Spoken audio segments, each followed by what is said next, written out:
Hello, and welcome to Lucky Last, the podcast where every ending is just the beginning of something extraordinary. I'm your host, Marie, and in every episode, we'll uncover the most incredible stories of resilience, hard work, and success.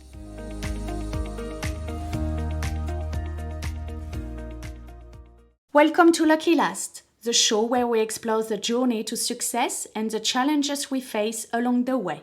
I'm Marie, and today I have a truly inspiring episode for you. Have you ever felt like a fraud, doubting your accomplishments and fearing that others will expose you as an imposter? You're not alone. In this episode, we're joined by Alison Shamir, a renowned expert on imposter syndrome. Alison shares a powerful insight and practical strategies for conquering imposter syndrome. Join us for an empowering conversation and discover how to break free from the chains of imposter syndrome and step into your true potential. Yeah. Okay. Alison, bonjour. Thank you so much for joining me today in my podcast, Lucky Last. Let me introduce you briefly. You are a certified coach who help individual and organization to overcome imposter syndrome. You are traveling internationally and you go to conferences to discuss and dismantle the imposter syndrome. You as well built a coaching program for women in leadership to overcome the imposter syndrome. So I'm really excited to hear from you today because you are right up in my alley, and I do experience very constantly, very often, imposter syndrome. So any tips will be really welcome. Thank you. Well, thank you. It's great to be here. Such a beautiful space. Thank you. And I have to say, hearing imposter syndrome said in such a beautiful French accent, I think just gives it an even extra special presence. So no, thank you for having me. I'm looking forward to chatting, and if you're experiencing imposter syndrome, you're not alone. And I guess the benefit now is you know who to call. Yes, absolutely. You're right. I've got a name and a number. That's true. So can you tell me? My understanding is that you were working in a corporate environment, and you did experience imposter syndrome, and then you started studying about it and learning more about it, and this is where I guess at some point you decided to pivot and do coaching program. So can you tell me a bit more about your experience in the corporate world, and how did this build up for you to feel imposter syndrome? Yeah. So certainly I like to say I'm a product, or where I am today is because, yes, I came through a huge journey with my own imposter syndrome, and for about 10 years. So it was a huge period of my life. I talk about my old life pre-2019. So I had a long corporate career, as you said. It's about a 16-year career, predominantly in technology. Working for a few different companies, but predominantly large American companies, global companies, but headquartered out of America. So there was all this exciting things going on, and that was the majority of my career. And then for about 10 years of that old career, I had imposter syndrome. So for me, just to give an age bracket, it was from the age of around 19 years old to 29. So it was that decade of my life. And then building up at different intervals and different roles. And then what actually happened is I found myself in a very senior role in a global technology company at the age of 29, and which was excellent. On paper it looked good, sounded good, was good. I was traveling around the world, I was earning great money, I was doing great work. So it was kind of tick, tick, tick on paper. And I was performing very, very well. But at this time, over the course of about 6 months, I was having huge bouts of imposter syndrome, and they compounded. And then at the same time, at this part, I had a new boss, a man who came in to look after the Asia Pacific and Japan region, which I was overseeing. And that's probably a podcast episode for another day, but he wasn't a great man, and he didn't like women, full stop. He didn't like women in leadership roles, and he made my life very difficult. So the imposter syndrome was already there. He didn't cope, but then that came in, and there was this real sort of build up. And then one day, and I share this story in my keynote speaking, I essentially I had a very debilitating panic attack in my office that was induced by imposter syndrome. And then that panic attack led me to have essentially a borderline clinical mental breakdown. Okay. And that was the culmination of months and months and, like, in hindsight, years and years of built up imposter syndrome because of its impact on physical, mental, emotional health and financial health for some people. And I also want to add to that for anyone listening to this, that this is my story, and imposter syndrome doesn't always drive you to such an extent of mental and physical. So there is a toll to imposter syndrome. If we think about it on a scale, some people have what I would call mild to moderate impacts, and then some people have really sort of moderate all the time, and then they can have extreme impacts like I did. So if you're listening to this, don't be alarmed and think you might get to that state. This was my story. And so coming out of that, I had to unpack that, and through unpacking that and seeking help for myself was the journey of then understanding I was experiencing something called imposter syndrome. And then I spent months and months and months, and then that went into a few years of understanding it and going, why is this happening to me? And it was, when I say it was selfishly driven, it was all about me at that time. Yes. How can I help myself? How can I release this? Who can support me? That sort of thing. But then that grew into a fascination, and then it grew into what I would call an obsession. And now my full-time job is, not only in imposter syndrome, but obviously helping people all around the world, organizations, teams, as you mentioned, thank you for that, understand and dismantle imposter syndrome. And I have seen the full spectrum of it. Yeah. And to give people, again, who are listening an understanding of how big imposter syndrome is, it's my full-time job. Yes. So I left the corporate world, and I think a lot of us listening to this can relate. I left behind a very secure salary, great money, great perks, security, and especially in this day and age. And that was only in 2019. And to launch into this business because I wanted to do the work I'm doing now, but also I believed that's how much opportunity it presented me. Okay. And here we are 5 years on, and this is my full-time job. Yes. So that's how big imposter syndrome is, from professional development, personal development, high performance, evaluation of oneself, goals, success. It's very, very prevalent. I feel like imposter syndrome was not such a thing a while ago, simply because we could not put a name on it. You know what I mean? It was like, get stronger, you will get through that. Or if you are not, move on, you know what I mean?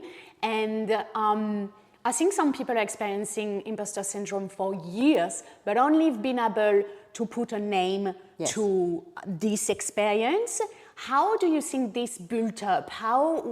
Why finally people are, like you are working on that, and it didn't happen earlier? Do you think it's because more people are finally sharing that they are struggling, that they are experiencing actually the same thing, and before we were probably maybe more quiet or just discreet about that? It was internal battles that we were trying to fight by ourselves. I think it's a combination of a few things. So you're right in that, with each year, or if we just look at the last decade. So I've been working with imposter syndrome now, since that process started in 2013. So we're fast forward 11 years. And just in 11 years, I've seen obviously the conversation, the volume of information, and so many things change. So you're right, it's escalating, and I mean that in a good way, very, very quickly. And I think back to your question, it's a combination of all of those things. It's people feeling more comfortable to speak up about it, and therefore seeing more content and information to be able to say, oh my goodness, I relate to that, that's what I'm experiencing. And then realizing that there is a name for it. And some people want to use the name, and it's liberating, and say, I'm experiencing imposter syndrome or imposter phenomenon, which is its actual real name. And if you're interested, I'll tell you it's a bit of a funny story as to how it got changed into syndrome, because it's not a medically diagnosed or clinically diagnosed syndrome. So, but I'll come back to that if there's time. But it's an interesting story. So it's a combination of things. So more people speaking up about it, more literature coming out, the rise of the internet and platforms where we get information, and again, a combination of all of these things. Plus, then experts like me, now doing more research, more study, our evidence, our bodies of work. We're traveling around the world, so there are more evidence-based, documented experiences, again, more academic research and literature, which I spend a lot of my time, in the weeds of geeking out in this stuff and understanding how it's also evolving, because as society has evolved, imposter syndrome has evolved. And I don't mean its definition, it is what it is, and I can talk to that. But as you know, when it was first coined, imposter phenomenon, so the first study was done, was in the late 1970s. Okay. So we're sitting here in 2024, and as you know, whether we talk about business, life, gender, whatever, political, politics, whatever it may be, we are so different from what was going on in the 1970s. I think a little bit scary in the world in different topics, and in some ways we haven't changed enough either. But when we talk about these topics, so society has changed, cultures have changed, and we sit here today, so I'm an Australian-born woman, but who's a daughter of Macedonian parents. I have European heritage, first-generation Australian. So, you were born in France, you have your culture and upbringing, and so these aspects of where we were born, the cultures we were raised in, what was around us, the expectations put on us, how we can navigate now as two women, just talking about us right now, moving through society, and what the opportunities that we had that perhaps our parents or people in our lives didn't have. So this is all evolving, and as does imposter syndrome. So I love right now, just to close off that question, that there is so much information readily available to us. However, that is a double-edged sword, I think, like all topics, because what comes with a raft of great information, a raft of bad information, a raft of opinion pieces, a raft of like baiting and clickbait, and I've seen people spin imposter syndrome in just the mental gymnastics sometimes that goes around people writing around imposter syndrome just blows my mind, and actually frightens me sometimes, because as an expert who knows the true impacts of imposter syndrome, we experts, or those who are highly educated on the topic, see certain things written and we are almost hyperventilating. We're just like, oh, I can't believe believe that's in public. I can't believe that's been published, because it's dangerous, right? And it's no different. Again, I don't want to isolate imposter syndrome, but I think we can all have read stuff across varying topics and have just gone, that's so misleading, or so whatever. And that's just part of the world that we're in. And that's why I'm super passionate about, I see my job as bringing, obviously, honest, creditable, evidence-based, expert-led information, and then it's up to the individuals I speak to or who are listening to this podcast to make up their own minds, right? To apply that however they wish to show interest if they wish to want to do something about it if they wish to, or maybe to free themselves and realise, oh, I thought I had imposter syndrome, but now that I've listened to or read something from Alison or listened to this conversation, that I realise that I'm not. Yeah, okay. And so that's the other side of it as well. Okay. So you mentioned that you had a tough ride when you were working in the corporate environment. I don't use what you said as a general and common thing, but you mentioned that this male leader was quite bullying. You said as well that 75% of women in leadership experience imposter syndrome. Do you think that this number is as high as it is for men experiencing imposter syndrome or not? Yeah. So two things on that. So firstly, I think the stat 75% of women in leadership actually came from you. So that's not a stat for me. And why I say that is because that stat has come from a recent study. Yeah. And I think it was, I don't know if it was a KPMG study, or I have read that study. And I think, again, stats are great, but they have to be taken in context of they are only ever small studies or small groups or specific industries. Yes. So I think the study that you're referring to obviously looked at leadership, which is great. Like, so that's sort of the context, and looked at women across a series of, I think it was just their type of industry or a particular type of industry. Okay. But seeing a stat that high, doesn't surprise me. But I share that because I want people to take stats around imposter syndrome and surveys, because that wasn't a research piece, right? It was essentially a survey or a study done by an organisation. It's still very powerful. I want to be clear on that. I'm not talking it down, but we've got to look at it in the broader context. Okay. Am I surprised to see it that high though for that? No. Certain industry sectors, certain types of environments, which I can talk to more if you're interested today, can be more exacerbating for symptoms or triggers of imposter syndrome. And then to the other part of your question, it's the reason why there's a view globally that imposter syndrome, although we are starting to move through this now, but it's very much there, that the narrative is that more women experience it than men. And obviously now in 2024 we have, we don't just discuss men and women, we have, different gender identities that people identify as, and we start to look at that as well. But the conversation started in women because the original study was on 150 high-performing women at an American university, which is fine, that's where it started. But as early as the 1980s, right, so it's a long time ago, giving away I was born in the early 1980s, I feel so old now, but there's studies talking about men. Yeah. And so the reason why, though, the narrative is pushed more with women, I'm sure you can relate to this, as we've moved through the generations or 70s to 80s, men have also faced cultures that have forced them to suppress their own emotion. Yes, so totally. it's very, and even now, as I'm sure, you're married, I'm sure a lot of people can relate to this, there are still cultures that don't want men to show vulnerability, don't want men to talk about their feelings. We've seen men have horrendous statistics around mental health and wellness because they don't speak up, right? And imposter syndrome is something that dramatically impacts mental health, mental illness, these sorts of things. So we've seen in recent times, say circa the last 15 years, more and more men speak up about it because I'm guessing they're feeling safe. They're seeing other men speak up about it. They're seeing experts like me broaden the topic and say, this is not just a women's thing. Like, here are stories about men, and it's safety. It provides safety for them to speak up. And so imposter syndrome doesn't discriminate. It impacts men, women, and gender diverse individuals. One of the most recent research pieces, like a big piece of data coming out of the UK about 4 or 5 years ago, put the fact that men and women, just talking about those two genders at the moment, we don't see really any differences in percentage of imposter syndrome. It's almost 50-50. Oh, okay.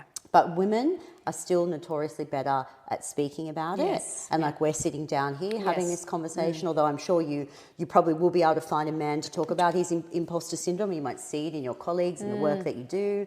But so it's really interesting times in terms of gender data, and that's a good thing that's come out of, let's just say, as I said, the last 15 years, is we're seeing men speak up as well, yes, about this topic, but, also about other things which are going on in the workplace, which I think everybody talking about certain conversations will benefit from that. We don't want siloed conversations. Absolutely agree, yeah. That was a long answer to your question. I'm trying to get as much context in here though for your listeners. But yeah, the stats are up there. I do believe, I guess the final thing I'll say on this though, and this is a little bit controversial, is that the stats around imposter syndrome, broadly sort of 70%, 75%, I actually don't believe it's that high. Okay. So I actually believe that, it's not my opinion, I believe based on what I see and the evidence that I have, that there are many people who believe they're experiencing imposter syndrome when they're not. They're experiencing just a normal self-doubt, or they have a different type of fear, right? We all have fears and inadequacies. We all do, we're humans, but it doesn't mean they're linked to imposter syndrome. Okay, so this is a very good point that you just mentioned. Strap yourself in. Because I was going to actually ask you about it, because I do think that I experience imposter syndrome, but I'm not sure it is imposter syndrome, because now I can put a name on it. But you mentioned it before on other podcast and conference that there is a certain difference between self-doubt and imposter syndrome or fears. Can you help me clarify that? Yeah, absolutely. So firstly, I'll break it down in a couple of ways, and I hope then everyone listening, they'll be able to take from that what's relevant to them. So every human being on the planet experiences self-doubt. So self-doubt, by its very definition, is the opposite of confidence. So you're displaying confidence, your self-doubt is low. You're having a moment of self-doubt, your confidence takes a hit in that particular moment. Not your whole confidence, but in that particular moment. So self-doubt is when, we don't believe we can do something, achieve something we're looking at, and we're having that moment of doubt. We're like, I don't know if I can, should I, this sort of thing. And we're very much looking external focused. We're looking at a thing, we're looking at a task. Should I come on this podcast and chat to you? Do I think I can answer your questions well? Should I apply for that new job? Right? Should I speak up in next week's meeting? These sorts of things. And so it's natural that we all have doubt. Imposter syndrome is a different experience because imposter syndrome is based around our belief system and our identity.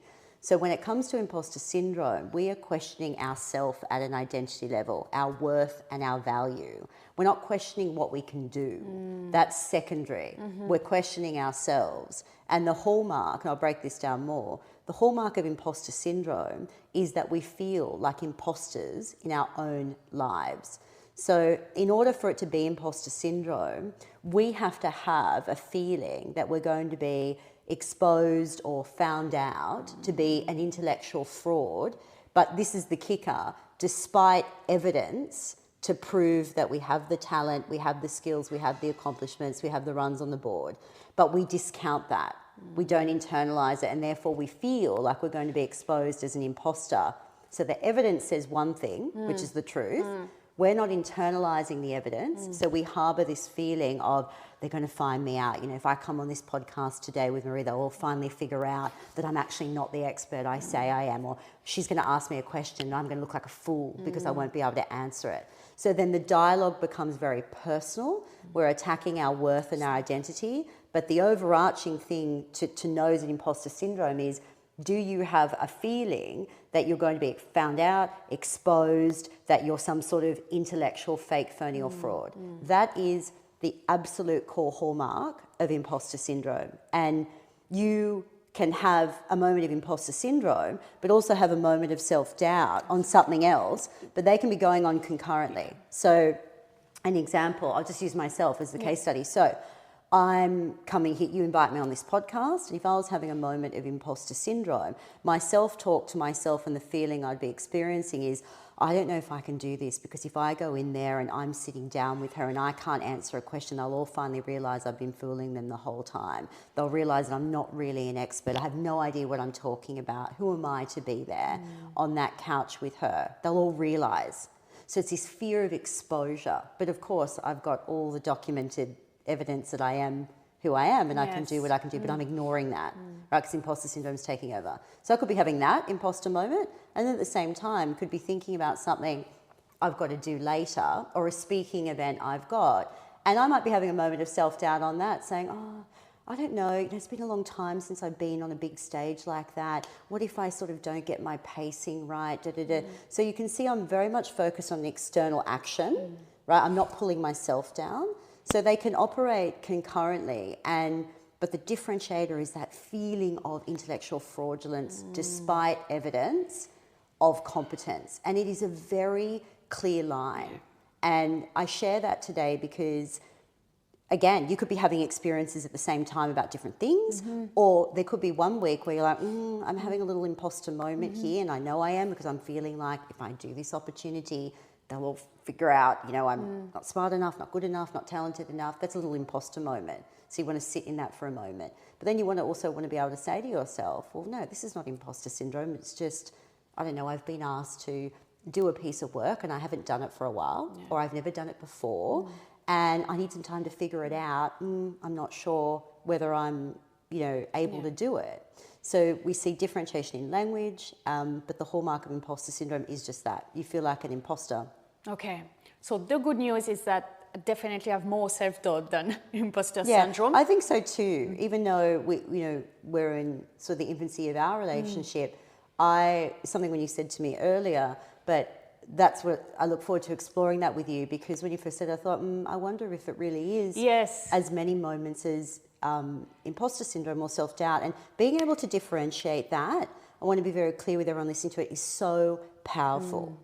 right? Think about it when, I'll just give it a completely different context. I think everyone can relate. So just think about it when we're in a relationship with someone, or we're with our partner, or whoever you're in a relationship with, and you're having a disagreement, right? When you can clearly articulate what you're feeling or what you want to say, right? And you're able to articulate it in those words, it's very liberating because you know, oh, this is exactly how I feel. This is exactly what I want to say, or this is exactly what I'm concerned about. And even if it's something that's not overly positive, there's a lot of liberation and a lot of calmness that comes from identifying what it is, because then usually the next train of thought is like, well, now that I've said it and owned it, I know what I've got to do. You know, I have to change X, or we have to sit down and talk about Y, or we just have to say no to whatever that is.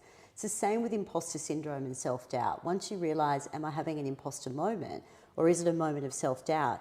The actions are slightly different, so it brings clarity, it centres you, and the power is in the present. And then you can focus your next action and energy on something that's going to make a difference to what you're experiencing, rather than spinning your wheels or going, or worse with imposter syndrome is you might freeze. You stay in inaction, and that breeds more fear and doubt. And the final thing I'll say just on that is, if you're experiencing imposter syndrome, you're absolutely doubting yourself. You're doubting yourself when you shouldn't, because you've got the evidence on the board. So I want to be clear that with imposter syndrome, you will doubt yourself, but you can doubt yourself without imposter syndrome. So that's, especially when I'm talking on podcasts, I just try to make things as succinct and clear as I can. And then if anyone wants, more information, you'll know where to find it from here. Yes. Okay. So that's good to know. But now my question is, I did experience imposter syndrome at work. So in my private life, in my hobbies and passion, my podcast, I definitely have a lot of self-doubt, that's for sure. But that I did experience imposter syndrome at work. And it came out of nowhere and went away after, and I just try to understand, do you know what triggered that? How can we suddenly, I'm a confident, a team member working hard, and then I remember I was about to go to this meeting, online meeting, and I'm like, oh my God, no, I can't actually. They are going to realize that I don't speak properly. They are going to realize that I don't know enough about this. They are going to realize that, this is actually, I haven't done the work. And I was confident 2 or 3 days before about it. I was not really thinking about it. And then this happened. Is there any trigger except ourselves putting so much pressure on us? Well, it's a bit of both. So the trigger for you, and trigger is the right word, that's the language I use in my work as well. Because the trigger comes from our environment, so it is an environmental circumstance. A trigger is never our fault, and often we do not see it coming. So to your point, it can happen out of the blue. So for you in that scenario, if I may just use that as a quick case study, the trigger was the online meeting. And so that was the trigger. And so I guess my question for you is, and you're right, your language, it does sound like we're sort of moving into imposter territory, but let me ask you a question. When that voice was saying, I don't know enough, that sort of thing. Was that really true, or did you actually know enough, but you were still questioning yourself? I think I knew enough. It's not like I knew enough. I've been working on this space for so many years. This meeting was not so different than another meeting. I think I knew enough, but I could not believe it. Yeah, that's right. You probably did. And I asked that question because then that's a key moment of, was it really an imposter moment, or was it self-doubt? So because you've answered and said, no, when I really think about it, I knew enough, then we know we're crossing into imposter moment territory. And to your point, you use the word believe. So imposter syndrome is about our belief system. Even if we have all of the evidence that runs on the board, we don't believe it. So everybody else looks at us as intelligent, competent, put together. And we are, it's the truth, but we're not internalizing it, so we don't believe it. So you almost feel like you're having this out-of-body experience because what people are telling you or what's there, you're just not internalizing it. So you feel disconnected from your own career and life at times. And to your point, that can be for a momentary point, one meeting. It could be all day. For me, it was this compounding month after month after month, all the time. So everyone's journey is different, but back to that. So the trigger was the meeting and the fact you're having to go on to that. I'm assuming probably because you had peer-on-peer review, or people, you know, that you wanted to give, well, we always want to give a good impression. Yes, yeah. So the trigger was just that. Yeah. The trigger was the meeting, and these environmental triggers come up all the time for individuals. So could be a meeting like that. It could be a conversation with their boss. It could be they've walked out of an actual client meeting. It could be they've been tapped on the shoulder for a promotion, which is a good thing, but it can bring out imposter syndrome. And then we have the negative side as well, where it could be you've been bullied, you've been gaslit at work, you know, all these other, you're on the end of some sort of systemic bias or other elements. You feel that you're being discriminated against or treated differently. You might be in the minority, so the only person of your gender or sexuality or ethnicity or religion or beliefs. And so there are all of these things that act as triggers. And what's really important is for an individual to work out what their triggers are. And this includes thinking about the past and things that have brought about this feeling, because we can't control the triggers because they come from a third party. But what we can learn to do is control our response to the trigger and an acknowledgement of the imposter feeling. So I call it intercepting it, so it doesn't just take over our behaviours and our actions and then run on autopilot, which keeps us stuck in really self-sabotaging cycles. So imposter syndrome is a cycle. And once we identify our cycle, we're able to get laser focused on changing the language we use to ourselves and changing the actions we take. And there's lots of power in that. It puts the control back in your hands or my hands. And as human beings, we want control over as much as we can, right? And that's very empowering. And it allows us to make better decisions. If we're making better decisions, we're getting better results. And that drives greater emotional responses in our body, and we are emotional beings. We are humans. As much as we can try and turn it off, our emotion, this is something I'll touch on as well, speaks first. So the emotional reaction, this is very relevant for imposter syndrome. Think about when you get, think about a negative emotional reaction. So you might be fearful, you might be highly stressed, you might be, you feel it. So when we tap into our emotions, I do this with my clients with imposter syndrome. Emotion is the physical response in your body. So it's the pounding of your chest. It's some of us will start sweating. Our palms will go sweaty. Our face will go red. These are emotional reactions. And when we have imposter syndrome, the emotional reactions are very strong. But as we start to chip away at imposter syndrome, when that little emotional reaction kicks in, rather than it just taking over, we're able to go, oh, hang on, what's my body telling me here? I'm having a little imposter moment, and we're able to sit in it, and then we're able to redirect that. And that's very powerful. And that's when we start to move through stuff, but it's very powerful because that puts the control back in our hands, because if we do not control, our bodies will always control us. That's what they're here for, to keep us going, keep us moving. But if we tap into our body, we're able to take the reins back. And that is crucial when overcoming imposter syndrome. Yes, I absolutely agree. It's exhausting because you have so many thoughts coming into your mind. I was like, that's it, I need to quit. I went very true. Yeah, I was going really far and I was just exhausted at the end of the day because like I had all these thoughts and I could not realize who I was. I'm like, is it me? I am myself. Who am I? You know? So that's powerful. It's really good that you can help to give back this control, because in a second you can be somewhere else and far, far from where you want it to be. So really important. And that's great that people like you, expert like you, do work around that, because we know about imposter syndrome. We have a name, we can name it, we understand. But do we do anything about it? You know what I mean? Like the normal me, anyone else, you know? Like if you don't dig deep into it and try to understand what to do, and again, you say there is so many things published, sometimes you are wondering why. We are not going to do much. I have it, I had it, I'm pretty sure I will have it again, unfortunately.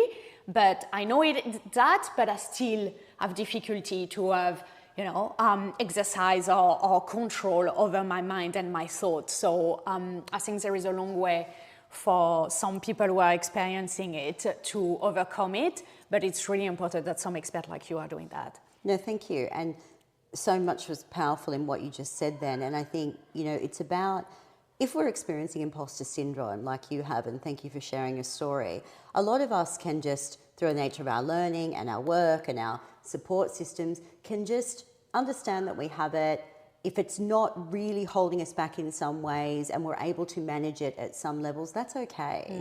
And so I want to be clear that even though I'm sitting here as an expert and I do coaching and speaking, I'm not one to be like, oh, well, if you've got imposter syndrome, you must come through a coaching program with someone like me, or you must seek or invest in third-party help. There are plenty of people who, and I love you sharing your story of just have educated themselves, are understanding this, have a good degree of control if it pops up, and now probably have some great people around you can talk to. So, and we can manage it, which I love, and some of us can eliminate it entirely. And it depends, back to that, what I said earlier, at that scale of how much is it impacting us. Because if it's something, so anyone listening to this, if you really believe that imposter syndrome is holding you back, or you really believe it's having a negative impact on you, then you want to do some work on that. But if you believe, yep, it's there, you've got a strong understanding, you feel you can manage it to a certain degree, then back yourself with that as well. So the positive is there's help out there if you need it.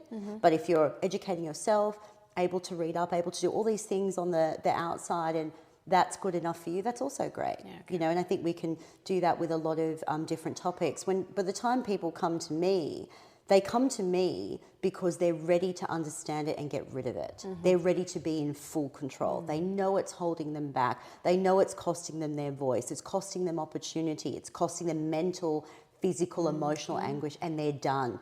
They come to me by going, please, if you can help me alleviate this, that is a game changer for me. And that's the work I love doing. But not everybody's at that level. Not everybody wants third-party help. So again, each to their own, because now, experts like me, and there's other ways to find creditable information, again, you could be someone who works your way through it, engages in great conversation, and that's totally fine as well. I guess the takeaway is know that if you're experiencing it, you're not alone. There is a name for this. It's not all in your head. And that's very powerful. So there's lots of information to help. And it's not something you have to live with. That's what I want to share here. It's not something that just has to be part of your life. There are people out there who say that, and that makes me very, very angry, if I'm honest, because that's crap it's like just for a simple word, it's crap. It's absolute BS that you have to keep imposter syndrome your whole life. And if I can just share a quick story. The reason why we don't want to do that is, I share this story in my keynotes as well, because it always hurts my heart when I say it, that in Tokyo, the Tokyo Olympics, the last Olympics, the young American woman who won the all-round gymnastics gold medal, Suni Lee, has debilitating imposter syndrome. Now, she had, and that's a story for another day, but you can read about her story. She's had imposter syndrome majority of her sort of late teens into her adult life. I think she's mid-20s now. So it's always been there. But the sad part of this story is when Suni Lee won, the all-round gymnastics gold medal is the one where you're the creme de la creme of all the apparatuses. You are the whole gold medalist. So you can imagine an Olympic gold medal. I think we can all relate to what that means. And the Olympics are coming up in Paris soon, so we can all relate, right, globally to the Olympics. This woman won the all-round gold medal, the creme de la creme. She's worked her entire life. She's given blood, sweat and tears to this moment. And when she won that gold medal, it tipped her imposter syndrome over the edge. It tipped her mentally over the edge. She suffered debilitating anxiety disorder. Sad. It's so sad. So I say to people, and to use this analogy, and again, it gives me chills when I talk about her story, because I think to myself, imagine being on the dais, winning a gold medal. And think about this in the analogy of what a gold medal is to you in your life. Could be having a child, could be succeeding at work, could be whatever. Imagine getting it, what you've always wanted. And you can't enjoy it. And standing there going, in your head, so the anthem's playing and the medal's on, and she's standing there in her head going, I don't deserve this. It's only a matter of time before somebody takes this gold medal away from me. When I get off this dais, they're finally going to realise that actually it was somebody else who should have won. I want to give that context. As I said, it gives me chills when I talk about it, because if you really sit in that for a moment, imagine what that would be like. Instead of awful euphoric joy and recognition of hard work, blood, sweat and tears, just going, I don't deserve it. Yeah. So in my line of work, that's obviously, I don't want people to experience that. So whatever your gold medal is moment in your life, and it doesn't matter whether it's small, you think it's small, medium or large, it's your gold medal. Whatever that is, I want to help people achieve that, but not just achieve it. Know that they deserved it, own it, celebrate it, and stand there and go, I did this. Yeah. You know, with your podcast, launch this podcast, I'm so proud of it. It's amazing to do. Yes. We want to own our success. We want to celebrate our success, whatever celebration means for us based on how we want to, our cultural norms, whatever, you know, it's individual. But it's so important because this is the stuff, and imposter syndrome will rob us of this. And she happened to win a gold medal, but also her imposter syndrome might have cost her that gold medal, because it could have been the mental thing that tipped her over the edge that meant she didn't win. And so that's the other side of the coin. Sometimes we get what we want and discount it, which is textbook imposter syndrome, but other times it will cost us from taking the opportunity in the first place. I think the majority of people listening to this can probably think of a moment, if you believe you're experiencing imposter syndrome, can think of a moment in your life where you have said no to something, you have avoided something, you have not done something, you have not used your voice because imposter syndrome won. Now, compound that over 1 year, 10 years, your lifetime, the picture doesn't look great. Yeah. So we don't want that. Yes. I say we want a better picture, and I often say in my talks as well that you're not a passenger in your story. Imposter syndrome is not the driver. You are the author. Yeah. You can take back control. And I think we can apply that methodology to a lot of other topics as well. But absolutely. I think if we know that we have control and embrace the strengths of who we are, because when I look at you, so I'm first generation Australian, but when I look at wonderful people who you're born in another country, you speak multiple languages, you've moved here to Australia, you've got great work history, great family, all these things, you know, that you're doing. And I think that is so phenomenal. And I want to see people like you own that voice. And I have clients who speak multiple languages. I've got a client who was born in Switzerland, speaks 4 languages. And they have used that as a negative against themselves. Yes. Well, I don't speak clear enough English. Yes, Or absolutely. who am I, you know, whatever, born in France or born in Geneva or whatever, and I'm here and they've had unfortunate experience where people in Australia have made them feel less than, where it should be the complete opposite. You should be applauded for moving countries and having success in multiple countries. You should be applauded for being able to speak multiple languages. You should be proud within yourself. I'm just saying this generalizing. I'm not saying you're not doing it, but and that's what I help my clients see. I'm like, what your imposter syndrome is telling you to bring down are actually your advantages, and they make you a worldly, global person with a raft of experience and cultural differences and positives and nuances that breed wonderful new opportunities. And that's what, you know, and anyone listening to this, you don't just have to have been born in another country, but I think you can see where I'm going with that, is that our greatest strengths are already within us.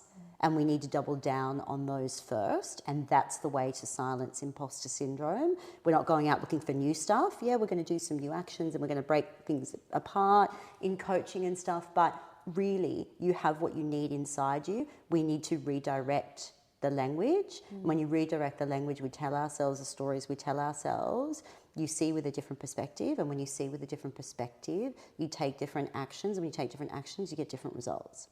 And that this is how it works. That is really the succession of imposter syndrome. So I wanted to share that with you as well, because I always admire, I travel all around the world, I love hearing people's stories, and I admire anyone who moves countries, people who can speak multiple languages, people who can bring diverse views. I think that should be applauded. So bravo for this. For this podcast and these conversations, because, you know, it's wonderful. Yes, it's very challenging. I'm not going to lie. I ask myself many times, should I do it in French, in English? I'm like, I'm in Australia. I want to talk to English speaker people. I need to do it in English, you know? Like, I know I have an accent and a thick accent, but it's how it is. But I come back to what you said. when sometimes we have important meeting and I know I will have to talk a lot, I'm always worried about my accent. People, especially when there is external people coming in this meeting, I'm always worried if they are going to understand me properly. And I try to tell myself, can they speak French? Can they speak French? Can they? No. So, but why do you have to, worry about that? So just like, own it, try to own it. It's far too easy. But this is what I try to tell myself because it comes to mind when you are not born in the country and doesn't speak as well you wanted to. But thank you so much. It was really, really powerful. Thank you, Alison. We have 2 more minutes. And I just would like to do my French segment. Great. I know you went to Paris, not last year, so that's perfect timing. I will ask you 4 questions. Okay. About French culture, very, very simple. About Emily in Paris. This is not French culture. No, I know. Okay. If you should protest for one thing, what would it be for? Oh, as in if I was in France? Yes, if you need to go in the street to protest for something, France or here.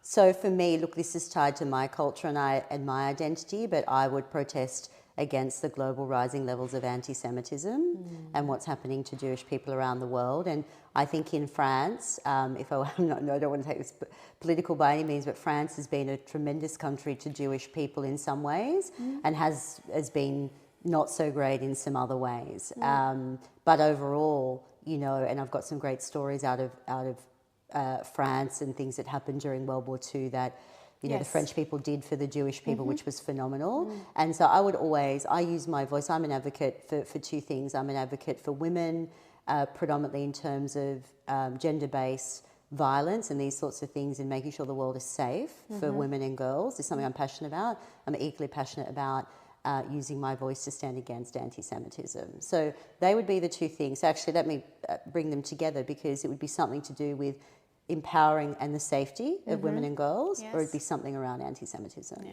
thank you. Amazing. Now, if you should have a French trait of character, what would it be? I think it would be fashion and just that, it would probably be 2, actually. I know I'm being cheeky because I'm choosing 2 answers just quickly. But no, I would lead with just that fashion and style and that beautiful authenticity of whoever you are, however you present. It just seems so beautiful and natural, right? No matter what age. And I loved that. I loved that diversity in that in French and the confidence in French people know who they are or what they're doing. I just love that undertone of, correct me if I'm, it's your, but I don't know, confidence or just a surety. And, I think there are people out there who can mistake that as arrogant or whatever. Yes, true. And look, there's arrogant people in any culture, right? As we know. But I love that the French know who they are, know what they're about, know what they love to do, know how the day runs. And I personally love that and got a lot out of that in French culture. So yeah, I would lead with the fashion and the style, and then that little aura of confidence. Thank you. Last one thing. No, actually 2 more things. What is your favorite thing about France? It can be food, it can be drink, it can be just a country, it can be anything. What is your favorite thing? It's so hard to sort of, but it's a vibe. Agree. It's all of those. So I love the architecture and the sheer beauty. Yeah. So when I'm in France, and I have to say it's one of my favorite places. And I said I spent a few weeks there last year. Perhaps it's just you just get it from the French people, but there is just a vibe of appreciating the simple things, the fancy things, and everything in between. And I just love that. Go with the flow. But yet we're sort of cultured and we do certain things at certain times. And the fact that it just meshes into a vibe. And I don't mean that to sound vague, so I'm glad you understand that. But there's that. So when I land in France, I just feel like I'm sitting in the taxi or the Uber from the airport, leaving Charles de Gaulle or whatever, and I just think, I just feel like it's such a vibe. It is a vibe, yes. Especially, it is. when you go to the now city... I want to go back to France. I'm looking for a trip now.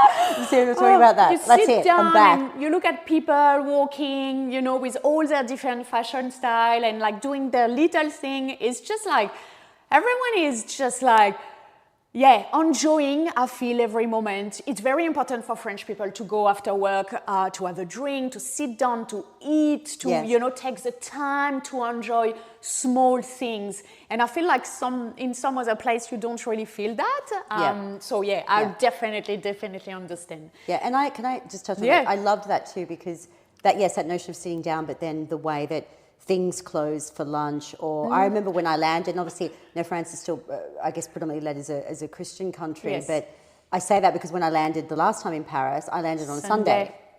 And so I came in, and then I noticed, you know, where I was staying, which was a lovely hotel and that sort of thing, but certain things were closed. But I love the fact that France, and in Paris in particular, you know, it's obviously a global, you know, city, recognised, a multicultural city, that sort of thing. But I love that there are things that are still quintessentially French and culture. And I love that when you go to France, and I find this more there than that, you need to merge into the vibe of France, not the other way around. Yeah. Although obviously they have so much tourism. But I love that because, again, it becomes a vibe, and you come into this French way of just doing all those things that you do. And look, for me, I'm definitely biased because France is up there with one of my favourites, so I admit that. But each experience, I think I learned something, and the sheer beauty. I mean, the sheer beauty of the country. And I went through the countryside and the things like the chateaus, and I just am in awe of it. And so it's a vibe. That's my takeaway. So takeaway from listening. France is a vibe. If you haven't been, highly recommended now after this chat. I think I'm going to be online looking for some inspo. I really want to go to Provence. So that's it's beautiful. Yeah, it's absolutely I'm already beautiful. sold. Yeah. And last thing, can you say a word in French? And if so, which word would you say? I can just say all of the basics, right? Okay. Like merci, baguette, like all of poulet is what I learned. Chicken. So that would be up there. So going through the French countryside and stopping at the boulangerie, and it was, you know, I learned to say, you know, one chicken sandwich. Thank you so much for joining me on this episode of Lucky Last. If you enjoyed today's conversation, remember to subscribe or follow me on your favorite podcast platform. And if you are more of a visual learner, you can catch the video version of this episode on my YouTube channel. Just search for Lucky Last and hit subscribe to never miss an episode. As always, your support means the world to me. So until next time, keep chasing your dreams and embracing those lucky last chances. See you soon!